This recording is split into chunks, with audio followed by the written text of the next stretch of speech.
On edge, unraveling its meaning. Hello dear learners. Today, we're diving into a phrase that's often used in English to describe a particular emotion. Ever heard of the phrase, on edge?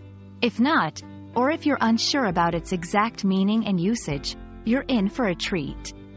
By the end of this video, you'll be able to confidently understand and use this phrase in your daily conversations.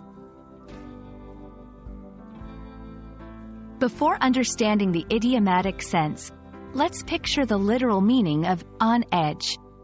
Imagine a book balanced on the edge of a table. It's unstable, right? It might fall off any second. Keep that image in mind as we explore the idiom. When someone says they're on edge, they don't mean they're literally sitting or standing on an edge. Instead, they're expressing that they're feeling tense, nervous, or uneasy. It's as if their emotions are like that book on the table's edge, unstable and ready to tumble at any moment. For example, ever since the interview, I've been on edge waiting for the results. Loud noises always put her on edge. There are many scenarios in daily life where someone might feel on edge. 1. Waiting for important news or results. 2. After watching a suspenseful movie. 3. When in a new or unfamiliar environment. 4. Before a major event or performance.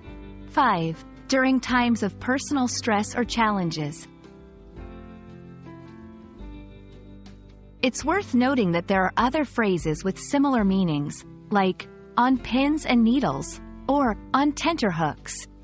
While their origins and literal meanings might differ, they all convey a sense of anxiety or anticipation. And that's a wrap on edge. It's amazing how two simple words can capture such a complex emotion. Now that you're familiar with its meaning and usage, you can confidently use it in your conversations and writings. Remember, language is not just about grammar and vocabulary. It's about expressing emotions and sharing experiences. Hope this video has been enlightening. Happy learning!